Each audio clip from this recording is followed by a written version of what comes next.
so let's call this meeting to order. And so I need to say we are recording this meeting. If anyone else is recording it, please let us know at the time. Right, so then we'll do a roll call of the members. So I, Sebastian Duane, am here. Jean Wall is here. Michael Mullen here. Jim Geisman is here. John Anhalt here. So we have quorum, and so we can get started on the agenda items. So we will take public comments. I think we'll probably move a couple things around the agenda so that people who are here can speak before we get caught in some boring thing. So I think we'll start with the FRTA buses entering signage, which, is there someone online here for that? Nope, guess not. No, okay. Never mind, maybe we'll start with Homestead Avenue then. So my understanding of this is that there's a gate on Homestead Avenue between GCC and the neighborhood that leads out towards Big Y Stop and Shop, always gets them confused. Big Y, and it has been closed for a long time, is now open for various reasons, and this is a discussion about that. Is there, who should we start with here? Do you want to give a little update on what you know, or should I? Sure, I'm happy. Still there.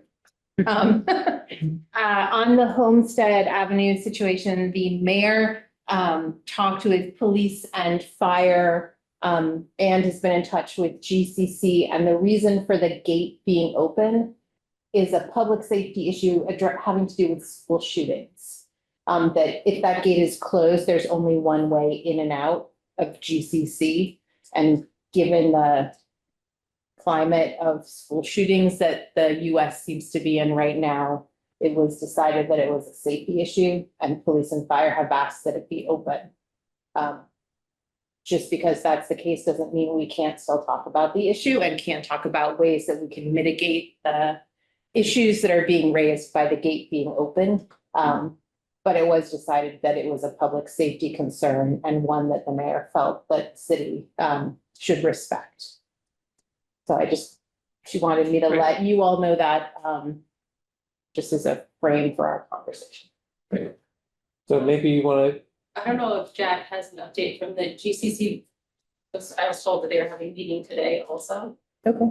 And he might have an update on if they have come to any resolutions on their end already. Yeah. No, so I proposed that the gate be opened, and it would only be during school hours, when school is in session. When school is closed in the evenings and on Sundays and during breaks, the gate would be closed.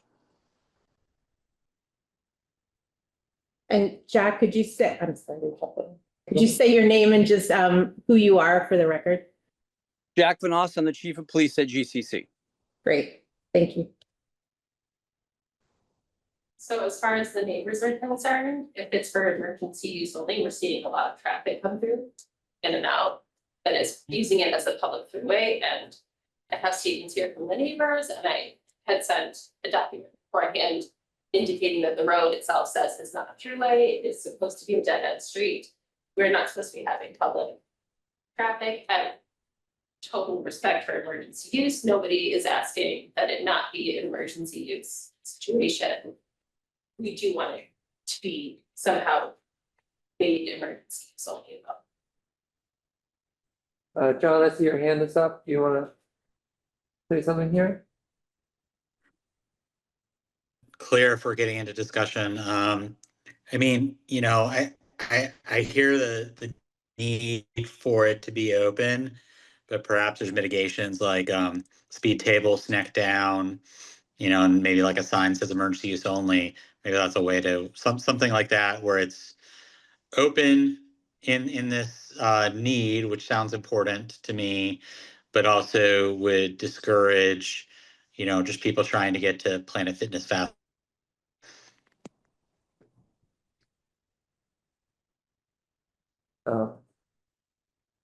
Uh, Michelle, do you want to have something to say too?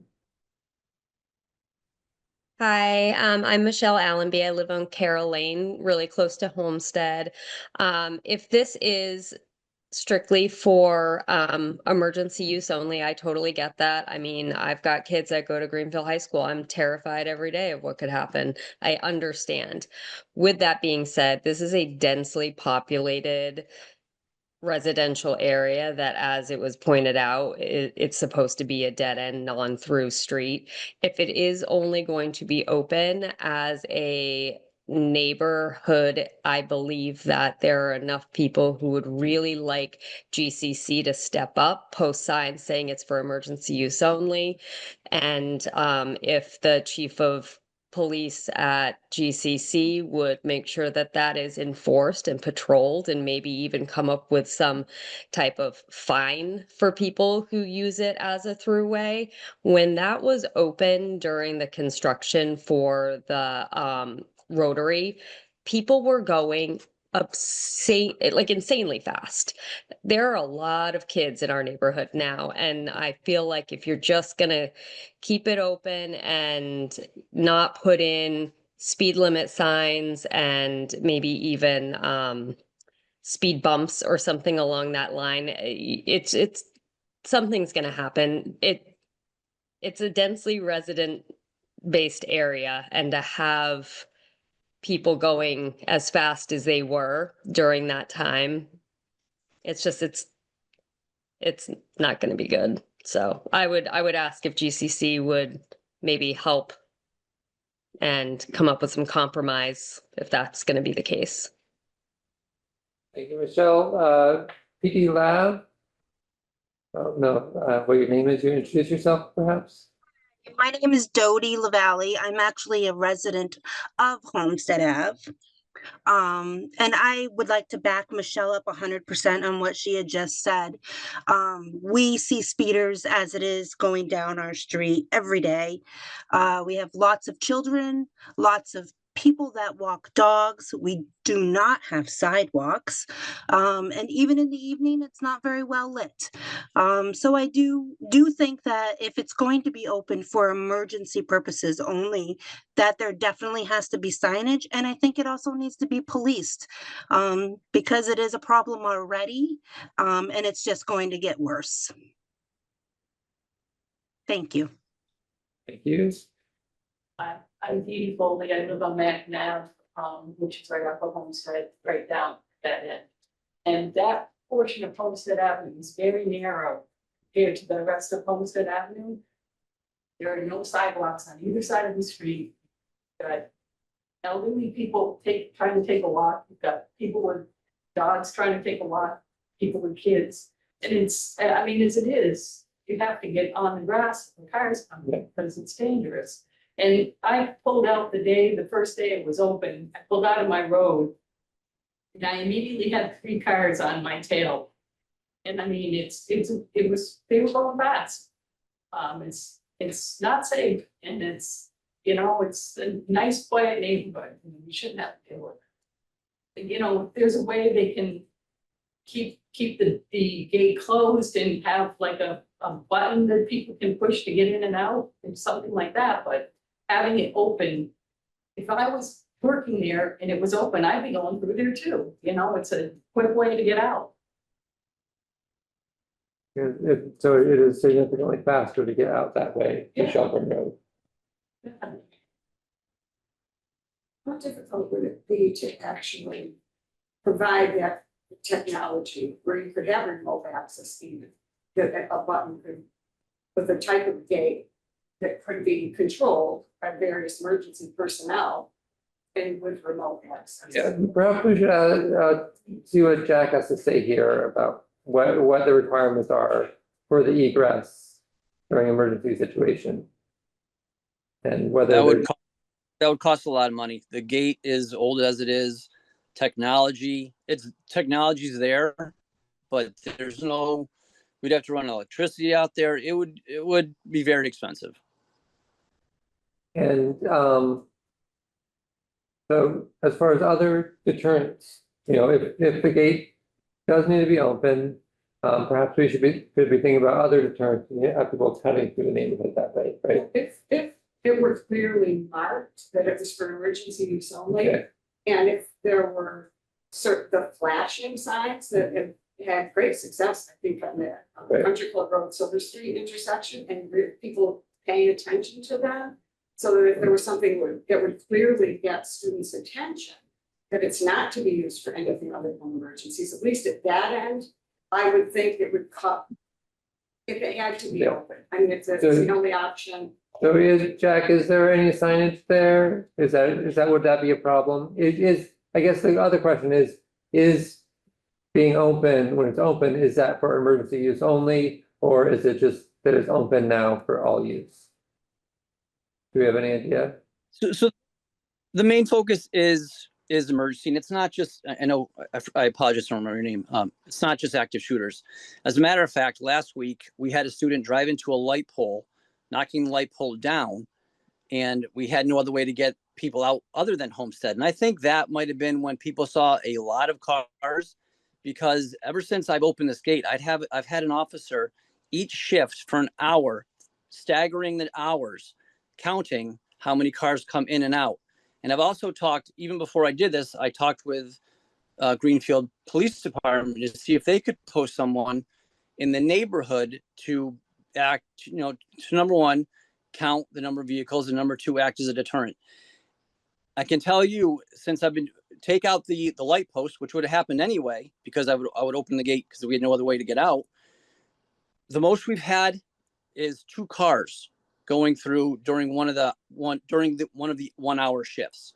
It's not a main throughway. It's actually more difficult and longer for students or staff to leave GCC to get to Planet Fitness or Big Y. It's not a shortcut.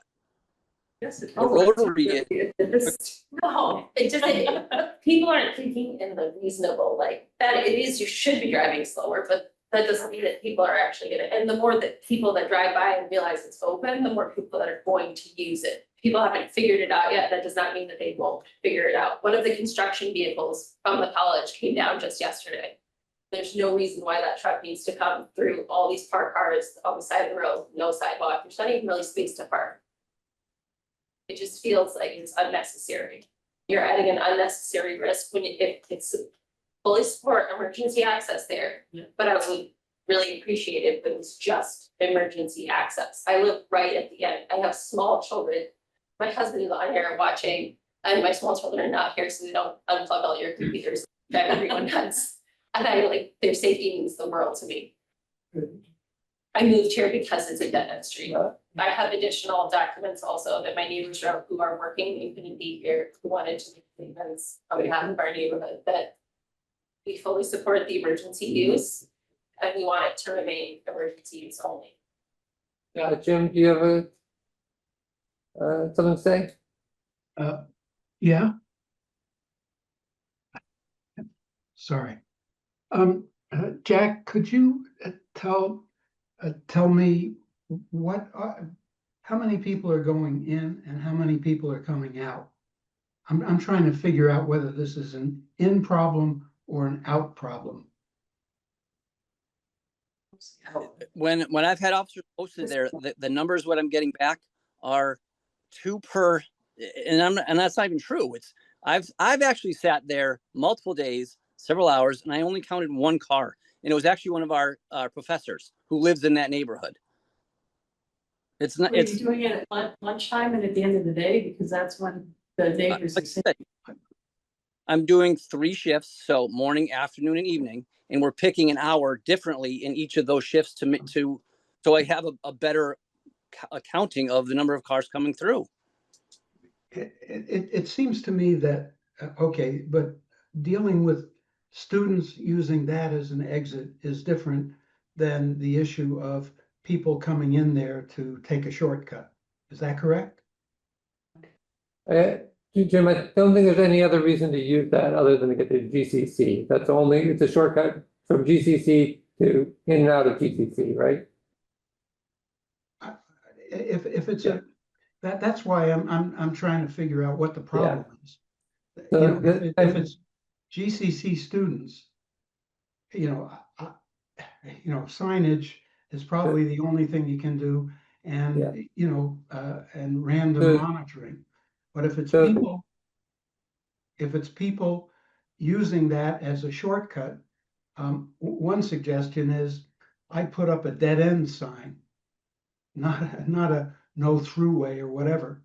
I mean, it's a dead end, except when the Yeah. gate is open, and the gate is only So- open for emergency. Yeah, so, If you did that, then then you so- could put the for emergency use right by the gate or nearby the gate. You Yeah. know, so, people may not know about that, and the people that don't know about it will be deterred by the dead end sign, chances are. The people that do know about that shortcut, if they see a dead end sign, that may give them pause, but they may still go. And then, they see a emergency vehicle use only. And so, most of the time, a gate that is shut. so Jack, I have a question here as far as like, I'm seeing the conflict here to be a conflict between, the needs of the school, or the college to provide a second egress, which is important. And then the neighborhood having the character change of its neighborhood, basically, right?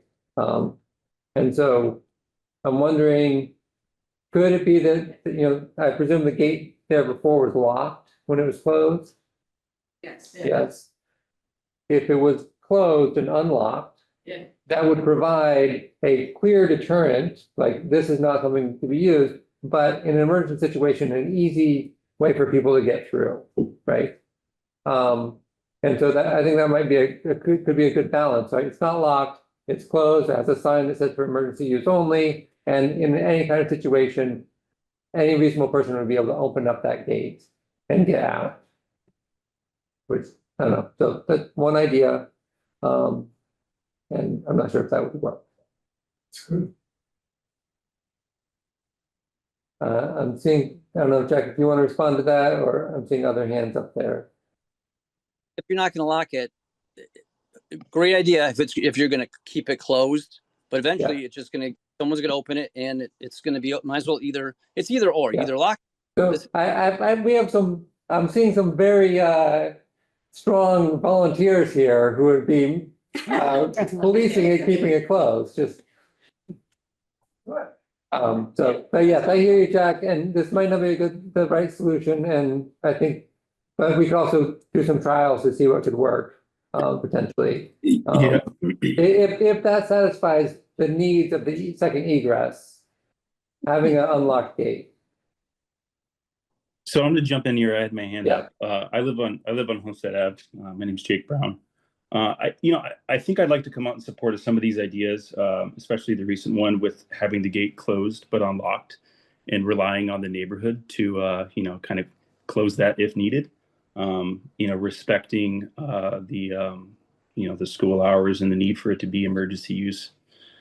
I think also just adding signs for emergency use. There also is an existing sign that I would like to reiterate, the not a through street sign that's already on Homestead. So that's really kind of invalidating that sign, which is a city sign. So I'm not sure. I know that there's a relationship between GCC and the city, and the gate is on the GCC side, and it's my understanding that it's their prerogative on whether or not the gate's closed or open. So I'm not really sure if this conversation that we're having is how much city has to enforce that with them. So that's kind of an open question for me. And another thing, lastly, I'll wrap up with, we're not seeing traffic now, or 1 or 2 cars a day. I think traffic patterns take a little while to change. So I wouldn't, I guess, put too much stock in that just because there's not a lot of cars coming down right now. That doesn't mean in the future there couldn't be more traffic. And that's it for me. Thank you. I wouldn't be at all surprised if once students realize that that is an open road for them to use, that traffic will very definitely pick up. I think that they're just so accustomed to having that closed and be unavailable that it wouldn't take long to change. And a lot of students are pretty young and they drive faster than some others. And so we experienced it before and it was really not, it was dangerous at times, you know? Yeah. So we could solve that. Jimmy? You, want to say your name and who you are? I see your hand is up.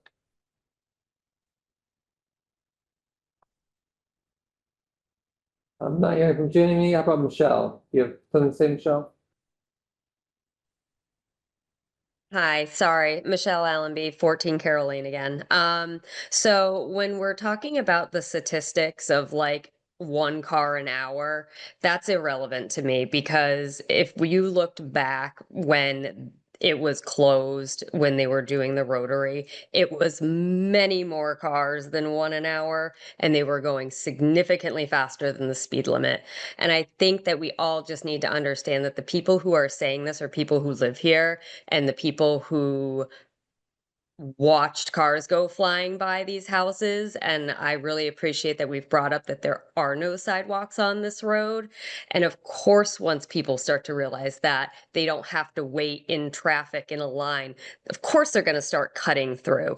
If the mayor said that she wants this open specifically for emergencies, then GCC needs to honor that.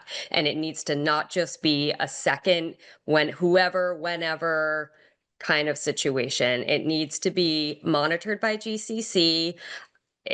We've got to work together here because we're right here, and there has to be some kind of signs. There needs to be some kind of way to control the speed. I think the speed is the main concern of the people in the neighboring community here.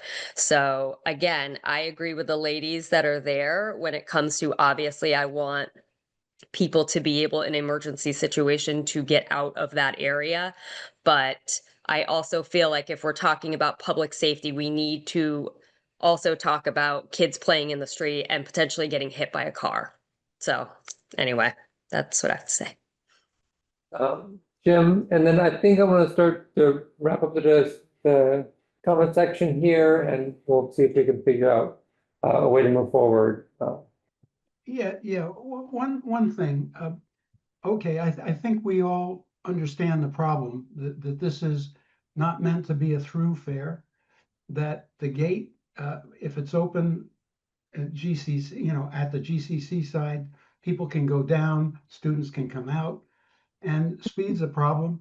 I don't think we've talked about speed bumps much, but we could have some pretty hefty speed bumps on the road. But I'd like to ask the residents, okay, given all you've heard, what would you recommend that we do? What, you know, specifically, what should we do? I understand your concerns, and I really do.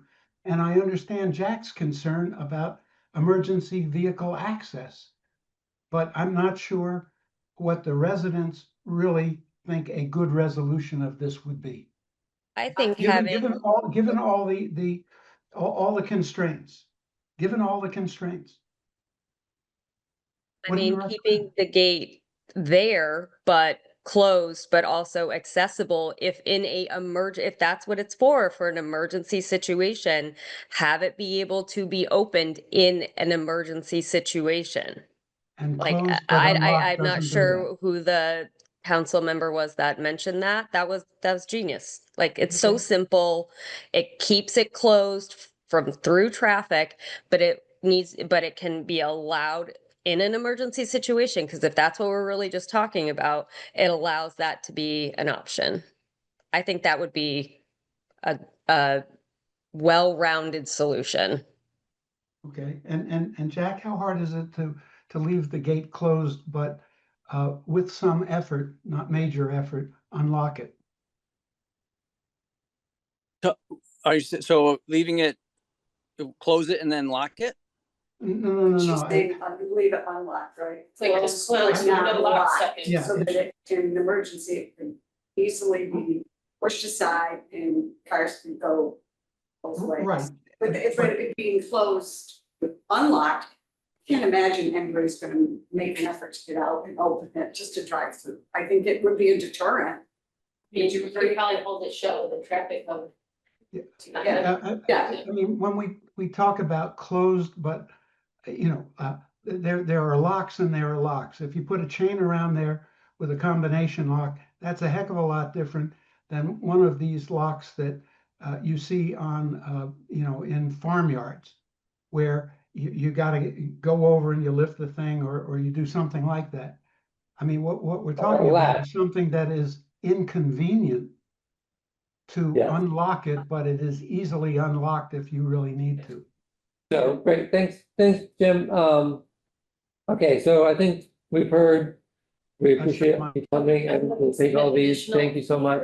Additional- Appreciate that. Jack, thank you so much for being here and feeling all this stuff. Appreciate it. So I think what we'll do now is, you know, we here are an advisory committee for the mayor. So all we can do is say, okay, here's our recommendation to the mayor, of what we'd like the mayor to do. And as we know, the mayor doesn't necessarily have any sway over Jack and GCC. So, but we're all here to hear everybody and figure out what could be done and then figure out what else can happen. Judy, do you have anything you wanted to say or? I had one suggestion about mitigating it is, can you send do you have a newsletter? I'm sure everybody has email, send an email to all students and staff saying, don't use the gate, even if it's open. Then they're all gonna know about it. Oh, that's true. I didn't think of that part, but Construction trucks. yeah, but, you know, just get it out there, say, hey, don't use it. So, yeah. Does anybody have a proposal that we submit to the mayor around what we feel like should happen here? Members of the commission. John? Yeah, hi, I'll start. So I would propose that our recommendation to the mayor would be to coordinate with GCC to have that gate be closed and unlocked during class hours. To request GCC if they've got like hourly checks or whatever, that could be part of their hourly checks. I know I did when I was a cop in the Navy. Similarly, I'm sure the neighbors will close it if they see it open. I think that it needs to be communicated with the students, right? Because they're going to need, especially if it's closed and unlocked, they will need to know that that is an option in an emergency as an egress. And we just have to expect and enforce that the students will have good behavior, and they should. It's in their interest, right? You know, of course, there'll be exceptions. So I'm digressing. Yes, the recommendation is closed and unlocked during hours. You know, coordinate with GCC, ask them to check on it, check on the signage, and maybe request they put in like a speed bump by the gate. Over.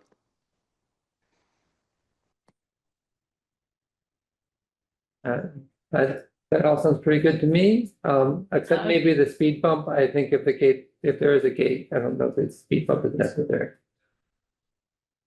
I think even having like an emergency exit only. Like, if you don't want to put emergency access only, so that people know that they can't exit if there were a true emergency, like that's totally reasonable. And I mean, the college put up other signs recently that I think can cost a lot of money, like I'm sure it would be hugely expensive to put up like one sign on that side, and if the city wanted to put up another sign on the other side, that's like the city's side. Great. Amy, can you add something about a emergency exit only sign? Yes. I second that idea. I totally agree that is the cheapest, most logical way to handle this whole thing. And so Jack, from your perspective, just to come back around to this, I know you, I understand you're feeling like, oh, that's not gonna really stop anybody. I appreciate that. That's probably true. But from fulfilling the needs of a second egress, would that work? I gotta In think your about it. opinion. Let me talk Okay. with. Great. That sounds great. Appreciate that. Okay, so, I would also suggest that there be two high speed bumps, one at the beginning and one at the end. And Yeah. I don't know Jim, how if- practical that is from a DPW standpoint. but that addresses if the there's a issue of gate speed. there, a gate's gonna slow anyone down more than a speed bump. So I think in an emergency situation, I don't think you need that. And I think it's extra expense for that's my opinion. Agree. I don't Amy, have do a we have problem with some it. semblance of a, I'm just addressing the issue of speed. yeah, And don't forget, speed works both ways. Both Yeah. going in residents and coming out residents. Yeah. yeah. So friendly, well, I guess we're not really to a motion or anything, but, I mean, we can always iterate on this. I think, start with the gate. If it's a problem at getting open and left open all the time, we can always, I'm sure these residents will bring it back to our attention. And we can address that at that point. And if that gate is closed, I would imagine, and only open for emergencies, that's gonna cut the use down to practically nothing. So the expense of the speed bump would kind of be wasted. Yeah. Would you like me to read to you what I Yeah. believe we have? Okay, great. Okay, here is the recommendation that I believe that we have. To coordinate, to ask the mayor to coordinate with GCC to have the gate closed but unlocked during class hours. I don't know if we want the during class hours in there, I but think we can just say close but and unlock unlocked. for emergency purposes. I think just closed but unlocked. I mean, We just they're leave not it gonna there. go out there and lock or unlock it. Yeah. So to coordinate, to ask the mayor to coordinate with GCC to have the gate be closed but unlocked. Ask GCC police to keep an eye on the gate. Communicate to students, faculty, and staff that the gate is unlocked for emergency access but not regular usage. And an emergency exit sign on the GCC side as you're exiting. Do I have that? Yeah. Yeah. Or ask GCC to look at signage, whatever. I think both sides of the gate. I mean, Okay. it's just- yeah. I would also, I would put a dead end sign instead of the no through traffic. Dead end is a lot more believable than no through traffic. I mean, So, I think it is, but that's my Yeah. opinion, and I'll go with whatever. Well, I think it's just for students. I mean. Yeah. And they know that the gate's open. yeah. Amy, I like what you put forward. I And- did not, you all I'm put it sorry, forward, I just. I like what you read out. Yeah, so it sounded good. Not on the commission. I like you read out. I like what you read out. Gene, do you have anything to say about it? Mike, do you have anything? I think if GCCs and if there's difficulty in then we could come back and revisit Yeah. all the mitigation things and all of that, but Yeah. if this works, then we can go from there. And Jim, we heard from you, John, and if you have anything to say, Jim or John? Would you just recap what the recommendation is? Yeah. One more time, maybe. Take it from the top. You got it. Give me 30 seconds Okay. here. Okay. Ask the mayor to coordinate with GCC to have the gate closed but unlocked. Ask GCC police to keep an eye on the gate. Communicate to students, faculty, and staff that the gate is unlocked for emergency access but not regular usage. And emergency exit only signs on both sides of the gate.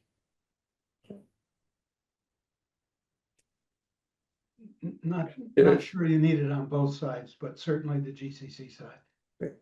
So, I'm good with but- that, John. okay. All right, I'm good with that too. Do we have a motion? Sure, I'll make the motion that we accept it, accept the recommendation as Amy read, or will appear in the Second. minutes. Great. We have a second. Any discussion?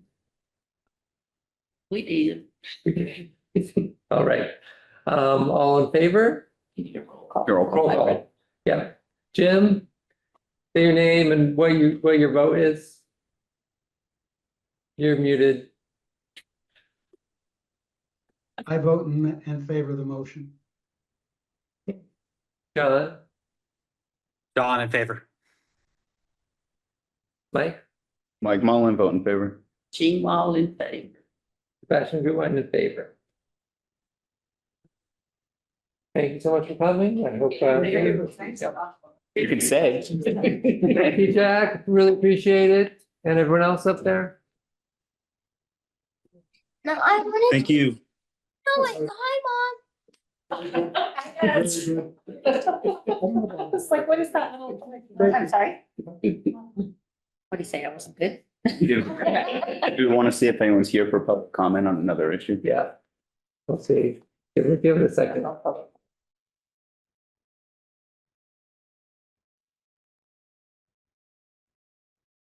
I said it last week. Okay, yeah. Anyone else here for public comment on the Zoom? Okay, let's move on.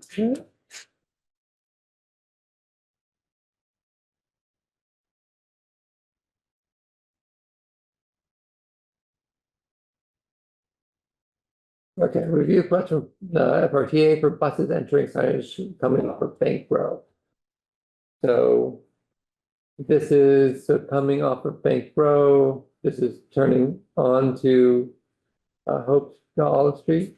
Yes. Yeah, I was not 100% sure Okay. where the signs were supposed to be, but it sounded like put the signs on Bank Row Okay, for the buses that enter Olive Street at the Olive Correct. Center. And what's the reason for this? So someone from the FRTA reached out to the city and I don't know if they're having trouble with pedestrians, but there's no signage to let you know that that turn off of Bank Road coming in both directions, that's where the buses are going to the transfer station. I don't know if there've been particular incidents or not. But I went and looked and she's right, there are no buses turning signs there at all, so. we have any objections to adding signs? I mean, someone have to decide where to put them. I'm a little partial, like, if the bus kind of speaks for itself. So like, I like, that's just like if someone's like, here's where the sign should go, here's the sign, put the sign here, and we could do it very inexpensively and very easily, but if you don't see the bus, then you're not gonna see the sign. Yeah, I don't understand this purpose. Like, I don't understand what the signs are supposed to do. I don't Like- either. Thank you. I mean, is it? I mean, are people, is it the crosswalk and people are running out in front while the bus is trying to turn? I don't get it. One and two, signs aren't that cheap. They're, by the time you do burden, labor, put them in, it's a couple $100 per sign. So first, I mean, I think we need to figure out what the purpose is because I don't get it. And second, if we agree on it, I think, maybe we can let FRTA put up some signs. Those are my thoughts. Amy, do you think we could get, or maybe we can get someone to come in and? Sure, explain to us? they were hoping to come tonight, so if they pop on later, maybe we can circle back to them, Right. otherwise I can absolutely get more information. Yeah. It's their parking lot, so shouldn't they do the sign? I mean, I've been told we can't park there to go to meetings there. Because I it don't know. belongs to the, To be honest with you, I don't know when it's an FRTA sign, but the city's putting it up on a city street. I presume that FRTA would. I don't know. I mean, I just think It makes it's their sense that parking they would lot be, yep. and Well- you can't park there. Yeah, the sign would be on Bank Row, so it's not a sign in their parking lot. It's a sign on the city street, just that there are buses that turn there. Okay. But I think your point is still well taken. I think John put his finger on it. What problem are we trying to solve here? FRTA hasn't told us what the problem is. Yeah. Are there lots of regs there where buses run over people? I will find out if they don't join us before the end of the meeting. Just checking. But yeah. I don't think anyone's been run over. Okay, so I propose that we table this till we can hear from them. Yeah, open to them clarifying what the problem statement is more than the getting to the solution. Sounds good. Great, review of requested parking garage signage locations for Olive Street Garage.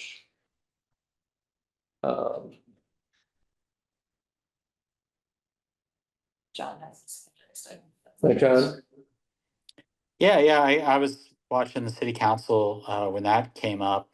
And I've been looking and I don't see any parking signs that direct towards the garage, off Bank Row.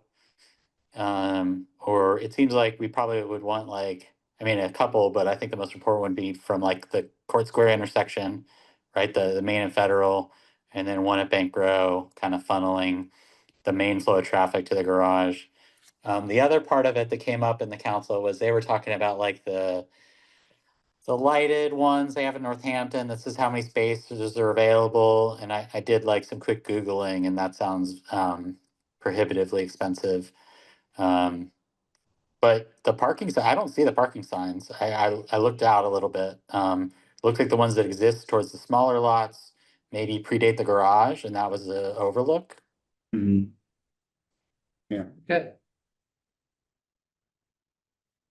I'm definitely not Keep this opposed. up, John, you're gonna run this committee. Sorry. I I'm get definitely excited.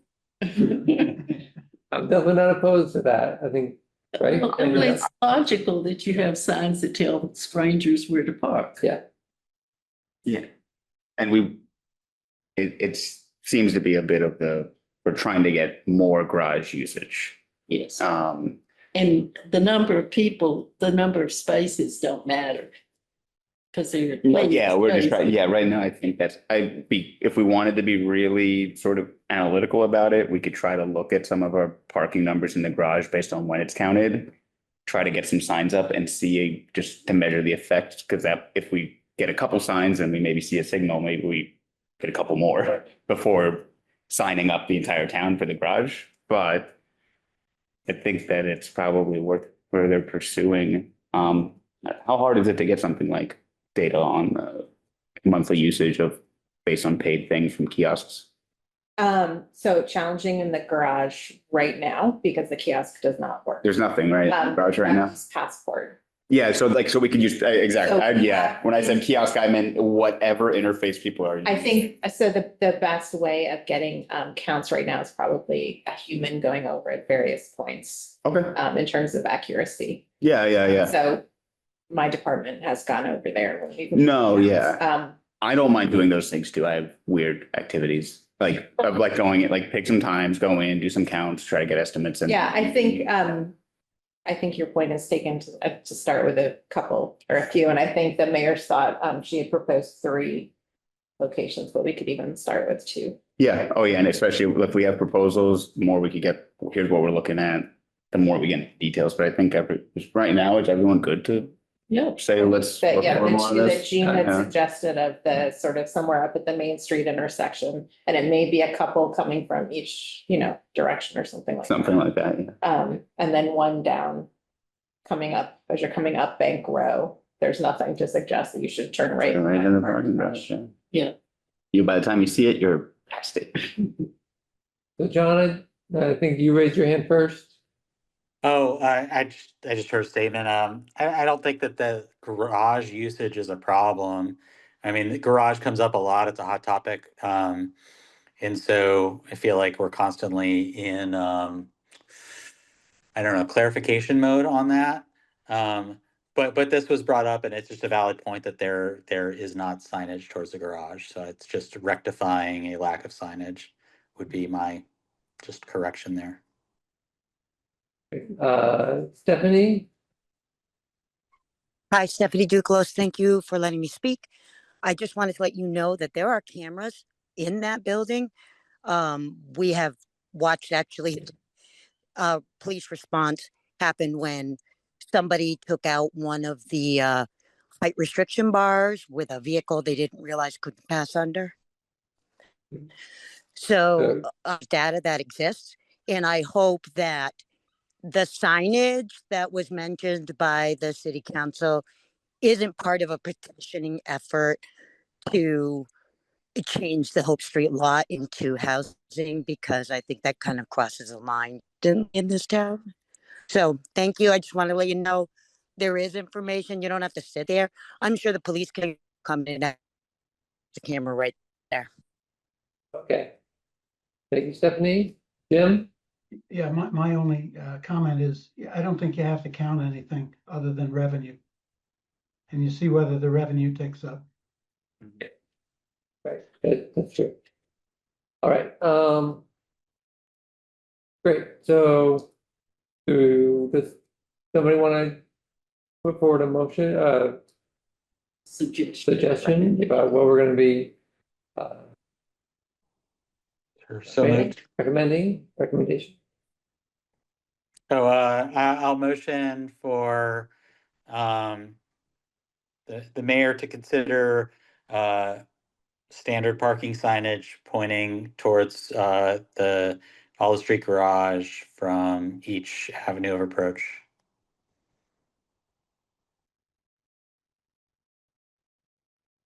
Great. Second. Okay. We have a second. Any discussion? Any additional discussion? All right, roll call. Jim, you want to start? You're muted right now. I'm in. Yes, I vote yes. Great. John, John, yes. Mike? Mike, yes. Genius. Okay, Sebastian, yes. Great. All right, so let's move on. Duran Drive stop sign issue. So this is very close to Homestead Avenue there, right?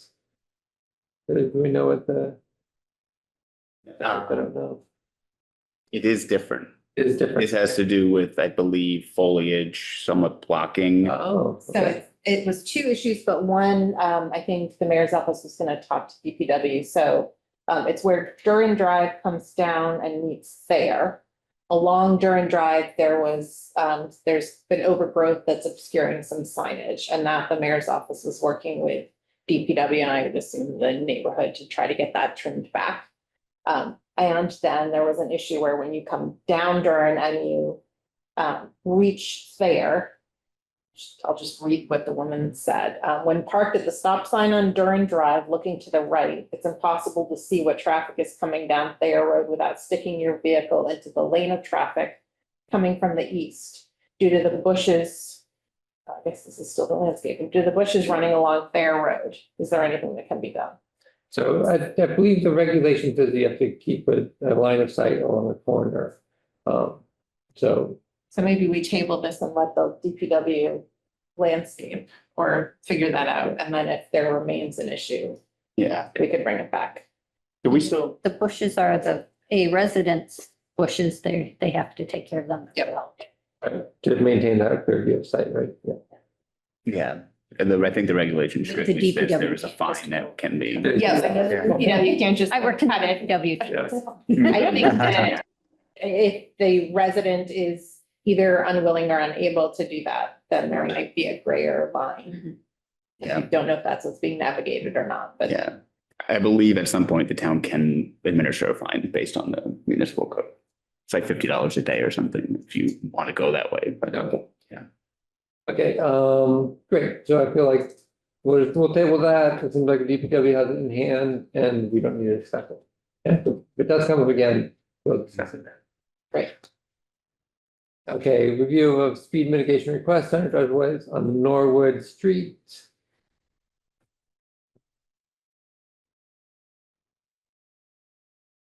this is a straight up speed mitigation request.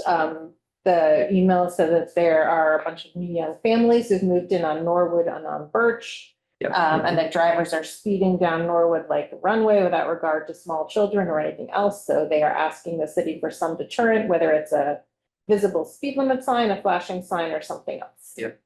And this is what you came and spoke about last week? No, that was different. A lot of people talk about. Okay, so speeding in general, Ongoing issue. yeah, and that was, yeah, and this is part of that. Sanderson Street is brought up too. Yeah, I totally agree, and it is true. So we can ask email what we do best. Well, I can't remember everything, but. Yeah, I live by this one. I did like a, I think, I've got some photos and kind of like a document of a write-up of like, at least what that street looks like. We want to kind of get into the weeds. There's some, I mean, I'm kind of still a little analytically focused. I already won an eBay bid on a speed gun. And there's some things that you can kind of see just in the design that make you think that there might be some stuff that's happening there. Particularly so right when there's Chapman, and then eventually you get over to Davis and you get over to Federal. Norwood runs along where there's the baseball fields. From the Chapman side, as you approach Davis, as you approach the baseball fields, it's a very wide open street. There's sidewalks on only one side.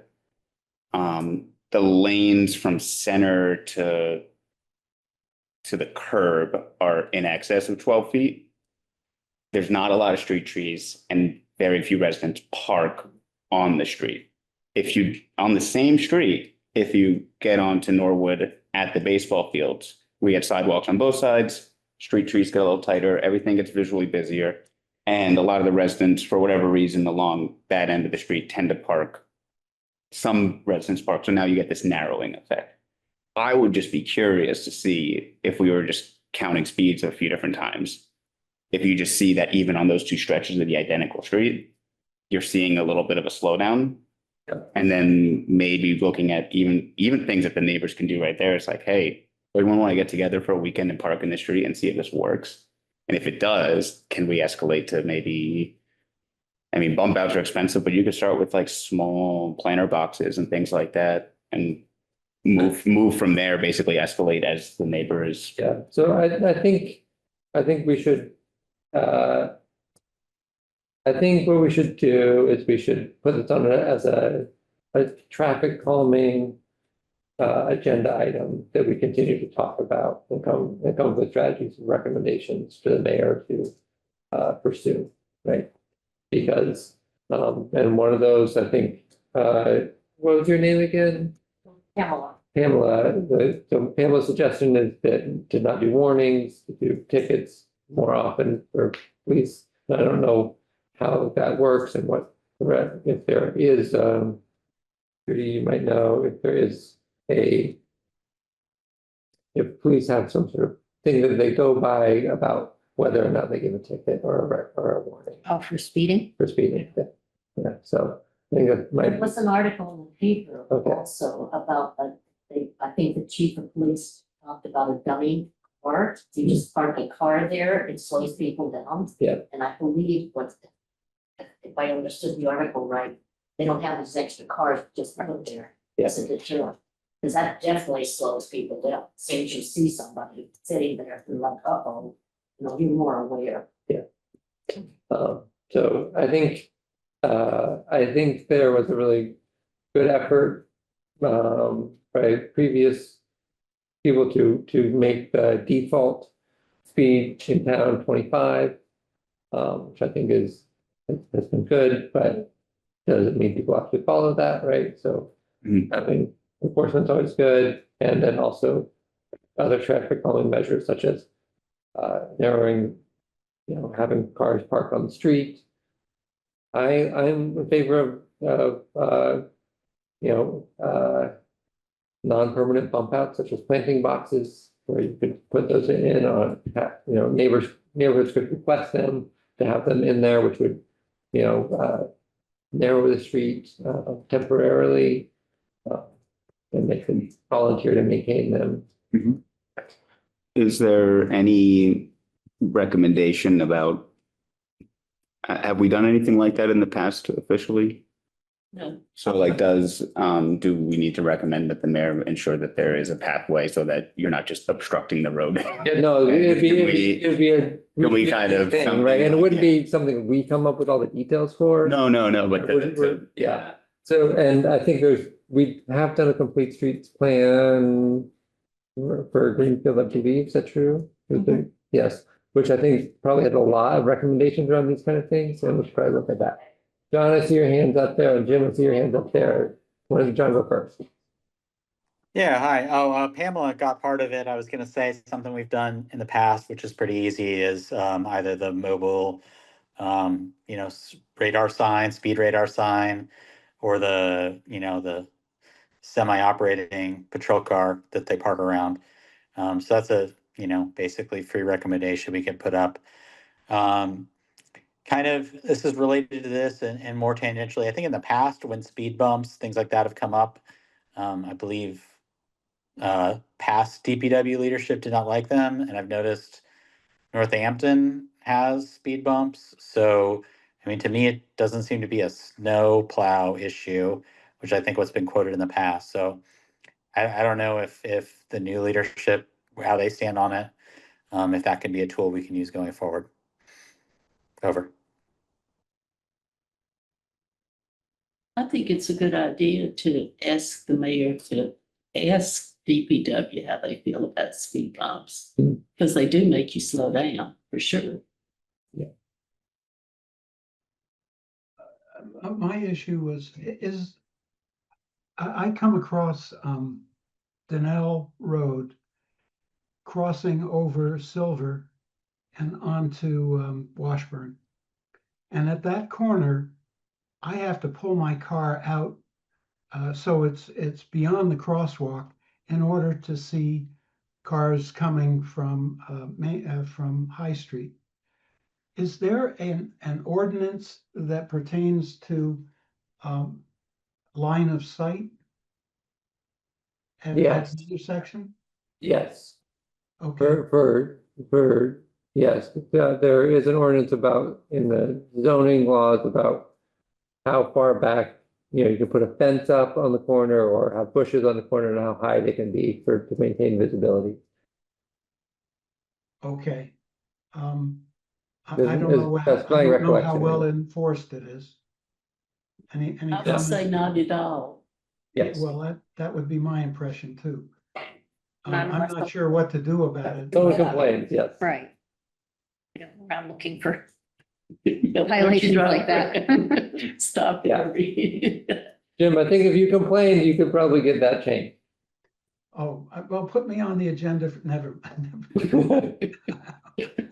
You don't have to complain to us, I think you just have to complain to DPW, right? Yeah. Okay, so. I think we have some traffic calming suggestions we could go to the mayor. I do think it would be great to have a more citywide thought out plan for traffic calming in general.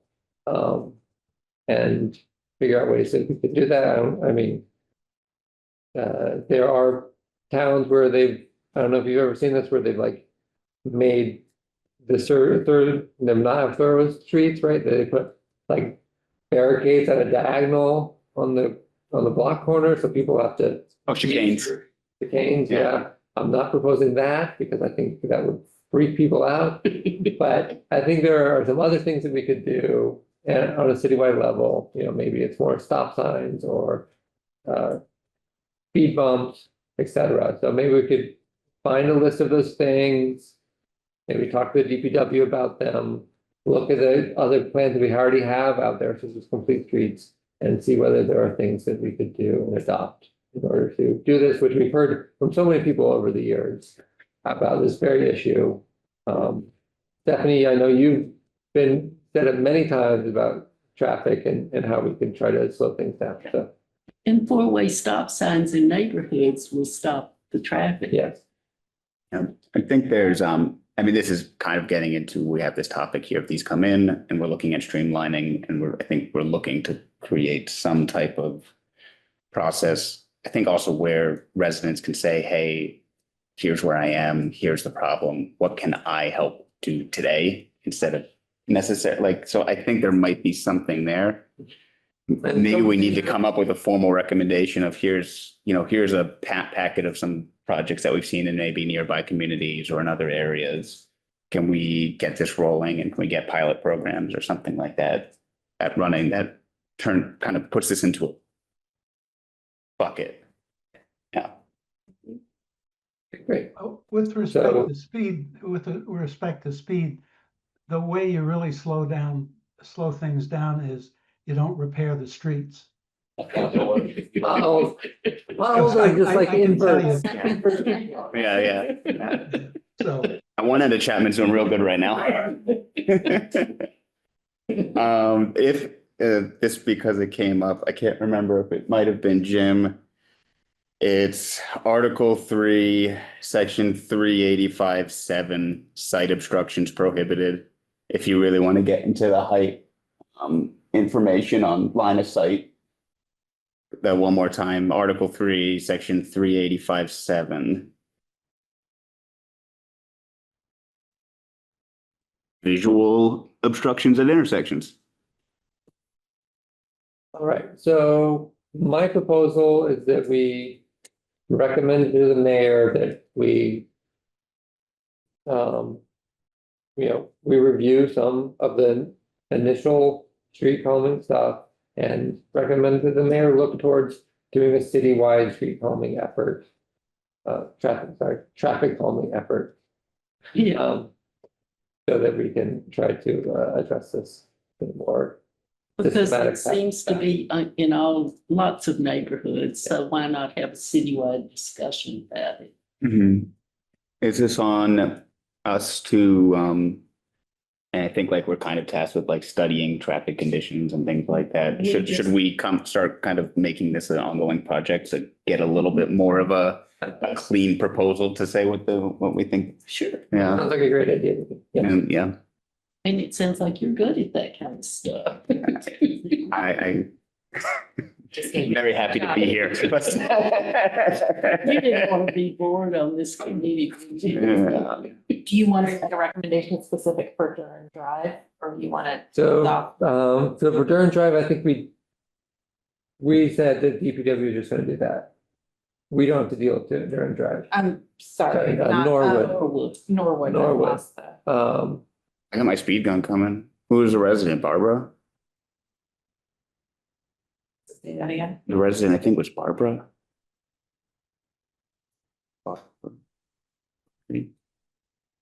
Maybe I'm wrong with it. So, Do, do we have a specific thing? I mean, I could, What was the mitigation? I don't think we have a Is there? maybe a speed limit signage was something that was suggested, because I don't believe there is any signage. Yeah, I think, I thought you were talking about mine. I mentioned the patrol car and the mobile, speed limit sign, the little one on the trailer that they park around different places. We could recommend they park that there for a while. And who determines that? Is it the police that determines where that goes? And Yes. so so I think I suggest that our recommendation would be that Judy talks to the police and determines whether, on Norwood in particular could have more police visibility and maybe the speed sign. How does that sound, Judy? I can ask him. Okay, great. How does that sound as something for us to say? Okay.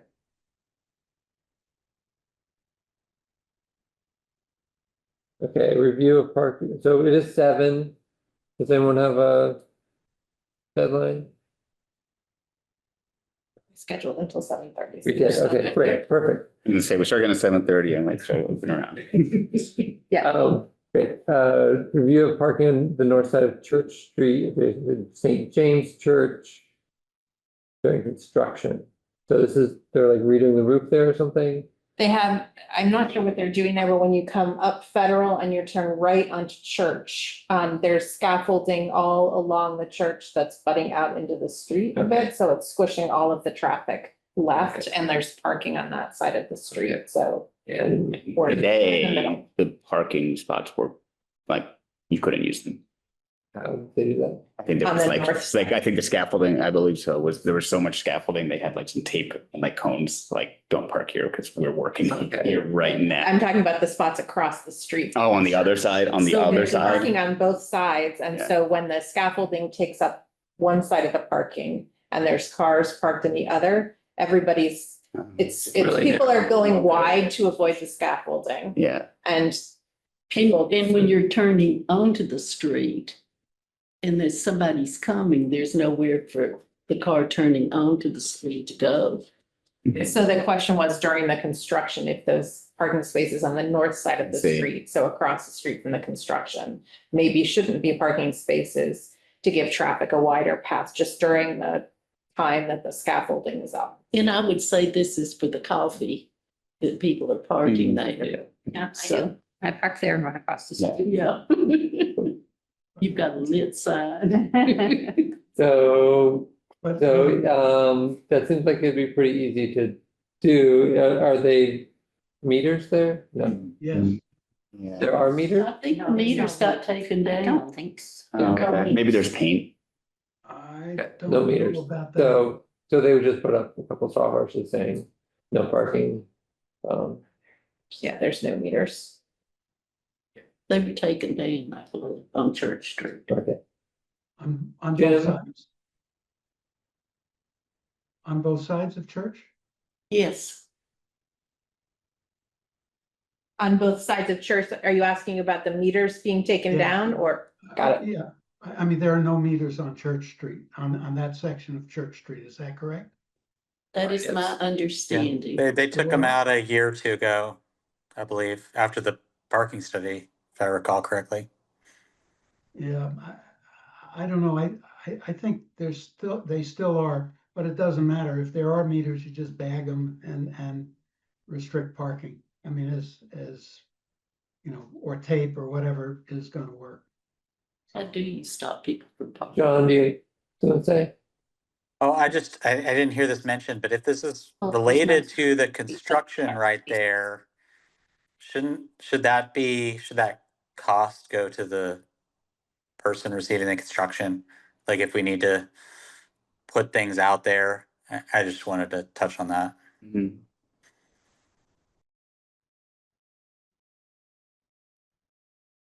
Good question that I don't know the answer to. And if there are no parking meters and they're painted stop parking places, how would you stop people from parking there?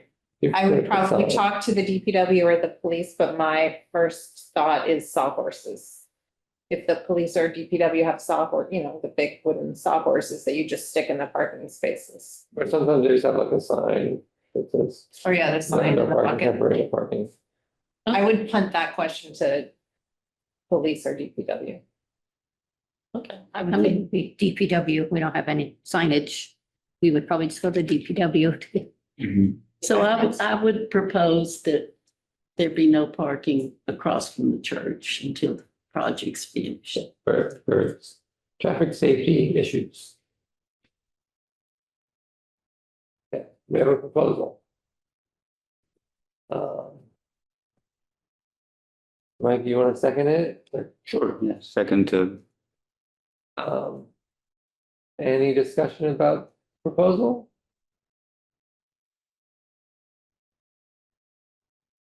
Okay, all in favor? Jim, you wanna go? Jim votes in favor of it. Great. John, John, yes. Mike, Mike, yes? Jean, yes. Sebastian, yes.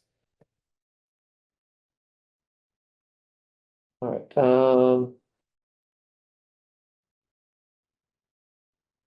okay. Discussion on procedures for traffic related concerns and signage needs. What comes parking traffic versus other entities and how that process might be streamlined. Okay. So big open-ended one. Well, I think I can give some context if it would be Thank you. helpful. Yes. There has been a fair amount of, I think, just staff turnover and shifting of roles. Yeah. And, but for Sebastian and a bit Jean and a couple of years, John and Jim, there's a whole lot of new people in all of those departments, and it feels like there's a lack of clarity when these questions come in from constituents about, I would like a stop sign, or can you talk about speeding, or things like that. And it's not totally clear which things should come to us, or if there are things that should just go directly to police or DPW or whatever. And it would be great, the mayor has suggested, if there could be some sort of clear path or procedure, form, whatever it is, so that as a resident, you know how to make the ask, and we as the city know how, when the ask comes in, how to shepherd it effectively. I don't expect we'll solve this tonight. No, totally. But Yeah, like, I mean, I like work in manufacturing, and like, there's like all of this stuff about like tribal knowledge and traditional knowledge, and then like people retire, and then you're like, who does this? Like type of thing. And there is like, I call it like, someone might come like, what's the process? And someone goes, well, here's what they do. And you're like, where's that written? How do I know that? And it's like, so you have a practice, kind of a process. Yeah. And there's something about like trying to like sort of like uncover that as you go, and which slows everything down and doesn't streamline anything. But like with the hope that moving on, now you're able to say like, here's this bucket, and now we're sorting and like whistling along. And that's not even an answer to the question. And what would they like? I mean, what would the police like? What would Yes. DPW like?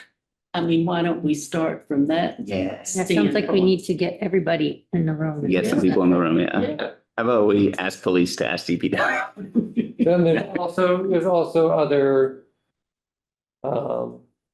other committees that have things to say about this too, right? So. It's like getting into public safety. But I think, And what's this, there's the one that does like not the signage, but the fees and stuff like that. licensing. licensing. Yeah. So I think often things that come to us are coming to them, and they actually have more authority than us. We have no We authority. have no authority, so I think sometimes like that's another player. Yep. I think the public would like to know where to go, Yeah. and that we're easy if they just send something to us. I mean, I'm just saying in terms of talking to the police and the DPW, that we're an easy place to dump problems. yeah, I think We're the customer idea would service. be just like see, click, fix, and maybe see, click, fix is like sort of part of the answer, but that there would be a central place. The public shouldn't have to decide like, is this DPW or police, or the public should just Dump it. dump it. And we should have a clear process for, this is a thing that traffic and parking should talk about, or this just needs DPW to trim a bush or Yeah, whatever. yeah. I think we're trying to do this. The city's still doing the sorting. We just want to know like how, we're not asking the public to sort. Correct. Yeah, we're Right. trying to, yeah. Yeah. Um, Can I ask, how's the public get to you now? Do they just email usually? They email you? That's how they get to me. They typically email the mayor's office. Oh, And sometimes it goes to others, and then it usually. so they're more kind of the sorting, when they just send a lot to you that. They are the They don't sorting, but sort- I think the basic sorting that happens basic right sorting, now yeah. is either this has to do with like a fine or a speeding ticket or something like that, that's money or disciplinary, for lack of a better word. And that goes to either police or treasurer's office. And then everything else, Mhm. signs, trees, squishy, speeding, whatever, that tends to get to Christian or now me, soon you. I can't wait. yeah, And that's where I've only been doing this for 2 months, and I've really struggled with, is this an issue that needs to go to parking and traffic, or can I just ask DPW if they think there should be a sign, you know, can you put up a sign there? Or, and I feel like there must be some dividing line. Mhm. But maybe I not. feel It's like been very vague over the years, just to be Yes. fair, and it all depends on who's running what and Right. what they're And- interested in, yeah, so. I think there'll always be a certain amount of gray, but I think it would be helpful. Well, to we've have got some. lots of hands up over Yeah, there we go. there. Let me start with John. Oh, I think you called me. I don't know, it's been maybe 2 years since I've been on here. I asked Okay. this when I first came on. There's also gaps, I think, between where things are. So one of the things I was passionate about, hi Grady, was bicycles. So there's no bicycling either in our mandate, whatever it says in the charter, or in public safety. So I think, one way to cut it is try and put transportation, in our bucket. So similarly, pedestrians, sidewalks, that stuff's not covered. So, we've talked about it before, and I'm sure we'll talk about it again in the next couple of years if rural funding's not just cut completely. The Main Street project, right, where we talk about, pedestrian, that touches the pedestrian needs along the Main Street as well as parking and bicycle lanes. And I think in the advisory capacity, I think we're very much in the right discussing that, even though bicycling and pedestrian is not part of our kind of section of the charter. And I would suggest then public safety would be more things like, law enforcement, right? Speeding tickets. So that's my put. Over. Yeah, I'm along the lines of John. I mean, it just seems to me, hey, if it's a parking or a traffic problem, it comes to us. And if we get stuff that isn't parking and traffic, then we hand it off. I mean, I'm not sure I understand how big a problem this is, if it's a problem at all. Yeah, I'd So like to hear Aaron- from Aaron about that. Yeah. And Aaron, it sounds like Aaron might be able to tell us more. Aaron, would you like to tell us more? You're Yes. muted. Sorry for being muted. I'm sure you can hear the people in the background who have a lot to say because they can see their dad and who's out of town. So very exciting. I want to make it clear, first off, that the mayor's office is always happy to work with the Parking and Traffic Commission as well as all the other boards and commissions to delegate responsibilities, delineate things, blah, blah, blah, blah, blah, all the other big words that we are supposed to use. But also, like, I think there actually is a really important point that we are facing right now where we are trying to revamp things to make it better for the people in Greenfield. And Grady Ezra. Chaluska upstairs right now. Okay, but I was gonna make like. No, we're not doing this right now. Go. I apologize and everybody's frozen. I still need to eat. Okay, I'm sorry. I had to parent for a moment because again, Dad is on Zoom because he's not here. So the mayor's office is always, and now the 17-year-old go. I am so sorry.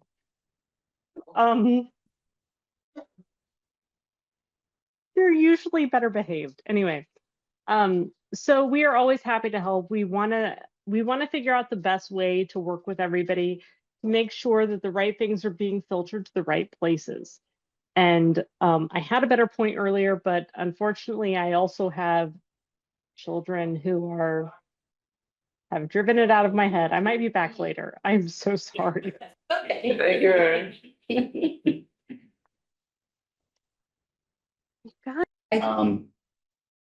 Let's see if any, I mean, maybe like thinking about this problem coming into it at a high level. I feel like we could either look at all the stuff that comes our way and try to like, as it comes, tag it. And then just sort of take a little bit at the end somewhere and sort of see like, okay, how are we sorting them as they come? Or we just sit here and we list off like what, in people who have been here, Gene, Sebastian, like what feels like some buckets. I feel like those are the two approaches. I mean, we can mix that up, but like that's. My approach would probably be that if there's any chance that it could be important for us to talk about it, it should come to us. That doesn't mean it shouldn't go other places, but, as, an advisory committee to the mayor, it's not like, all we have is we can just give our opinion on these things, right? And so I think casting a broad net is a good thing for us. It's very easy to say, oh, this is not appropriate for us. We're not going to talk about that and move on. So that would be my opinion, just like keep it pretty broad. And then I also would say that probably it's more like the mayor, and the mayor's office looking at all the different committees and DPW and police, I think, do that. I think there's also something that's like, if it's a novel thing or it's gonna have a big effect, then we should definitely be talking about it.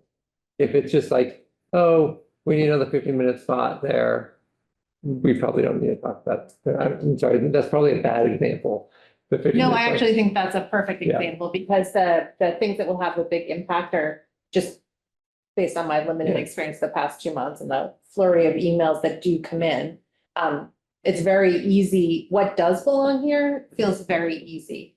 But then it's those, could I get a 15-minute spot here? And I'm like, does that need to wait 3 weeks for the next Parking and Traffic Commission to have a public Yeah. meeting to discuss a 15-minute sign? And maybe it absolutely does. And that's fine. And I'm just too new to know that. But I thought it was at least worth the conversation of, is there some sort of line where if it's just I don't know. We like 15-minute signs. I think we do, but I always, there's some stuff where I'm like, then we could say every time something comes, it's like, we don't want to talk, we already talked about that. so I think there's yes, so I think that's where we could also get ahead of the game and say, we recommend this particular policy. And yeah, And then that. I think John is also putting in the chat, an example from Northampton that maybe we could look at for the next meeting. Great. Let's do that. Let's table this. It seems like a big thing that we don't need to talk about right now. Let's table this for the next meeting and maybe look at the thing from Northampton. Okay.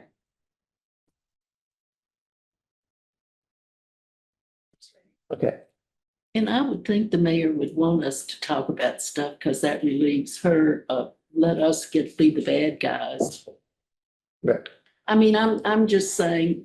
Absolutely. Absolutely. I guess, again, it just for me is there a level of sort of de minimis things that shouldn't have to wait until the next parking and traffic because it's very obvious that DPW should just be able to put up a sign. yeah, and there's an opportunity cost. What else are we gonna do here? And then we are thinking about getting out the door and not focusing on maybe some important thing. Like, I think it does. So I definitely think there's a bunch of things that are like, if it's time sensitive, then it should probably happen.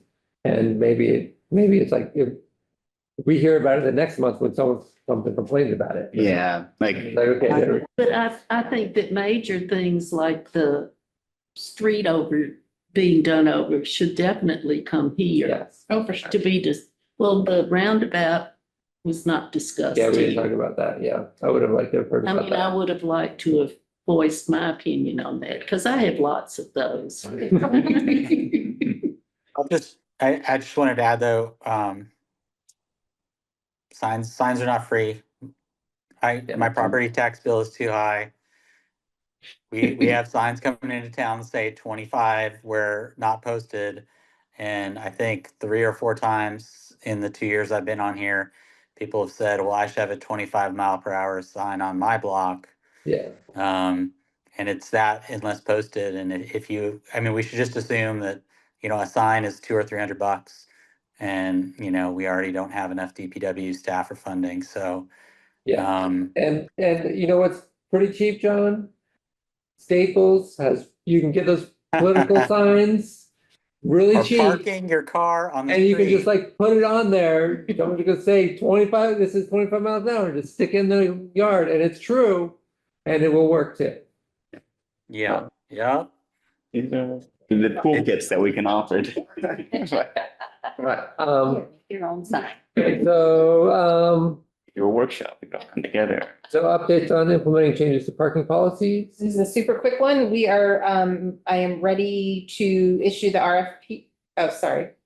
Did you ask me about the RFP for the parking kiosks? Yes.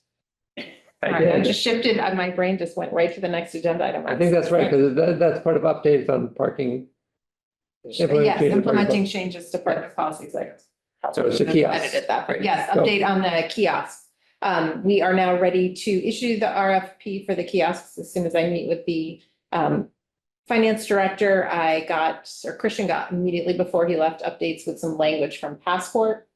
And then I got updates after talking with IT with some language that they wanted included in there to make sure that whatever system people are responding to, it will work with our existing IT. Check off all those boxes. So I have all of that now. I'm in the process of finalizing the RFP and sending it to the finance director, and then he'll be ready to let it fly. Wow, you've been busy. Just if I could shout out Christian yet again, every day I find out more things that he was doing. Yeah. Yeah. He made me a financial spreadsheet and Google Sheets for all my budgets and everything. Oh, it's great. I could have never done that. These young kids. What's he doing now?